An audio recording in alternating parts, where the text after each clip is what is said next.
महाराष्ट्र सरकार द्वारा अन्य राज्यों के लिए ऑक्सीजन रोके जाने को लेकर मुख्यमंत्री शिवराज सिंह चौहान ने महाराष्ट्र के सीएम उद्धव ठाकरे से बात की है और कहा है कि इस संकट काल में ऑक्सीजन सप्लाई नहीं रोकी जानी चाहिए।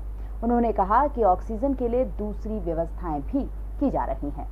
उन्होंने प्रदेश के अंदर ऑक्सीजन प्लांट की क्षमता बढ़ाए जाने के साथ प्रदेश में ऑक्सीजन सप्लाई की कमी नहीं होने की बात भी कही है। मुख्यमंत्री शिवराज सिंह चौहान ने कोरोना को लेकर समीक्षा बैठक की, जिसमें उन्होंने महाराष्ट्र के सीएम उद्धव ठाकरे से कोरोना काल में ऑक्सीजन सप्लाई नहीं रोके जाने का आग्रह किया।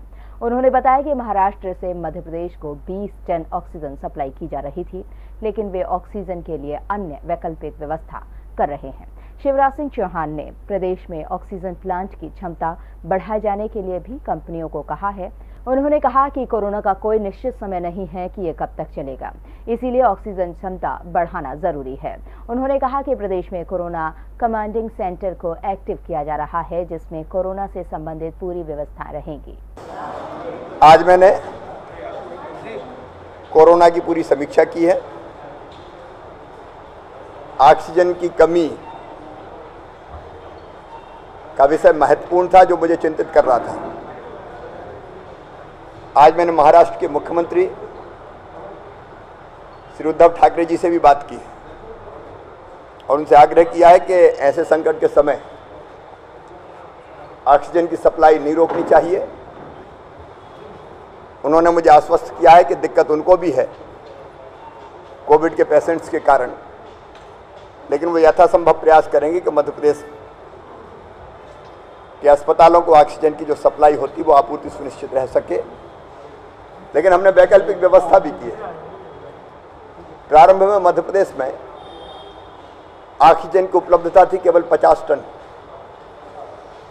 अभी बढ़ा के हमने 120 टन कर ली है और 30 सितंबर तक हम 150 टन ऑक्सीजन की व्यवस्था कर लेंगे। मध्य प्रदेश को महाराष्ट्र से 20 टन ऑक्सीजन मिलती थी। आइनॉक्स एक कंपनी नागपुर से सप्लाई करती थी। अब वही कंपनी हमें 20 टन ऑक्सीजन की सप्लाई गुजरात से और उत्तर प्रदेश से करेगी।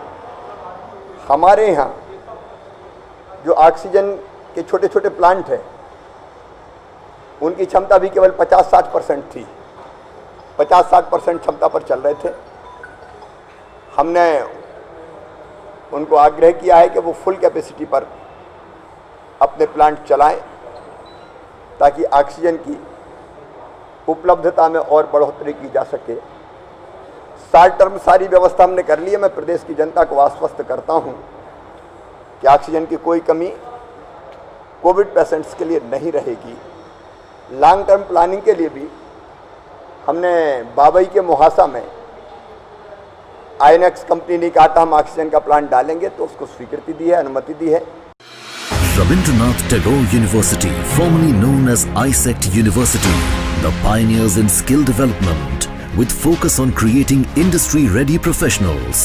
Join India's premier skill-based university, Rabindranath Tagore University.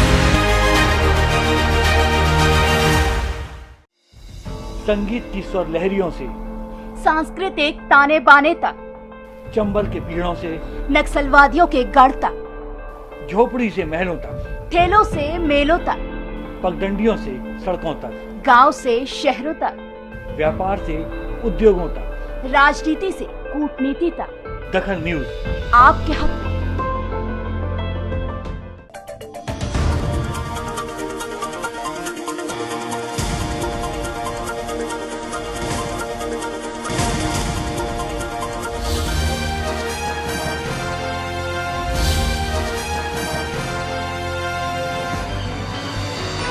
आप देख रहे हैं दखल न्यूज।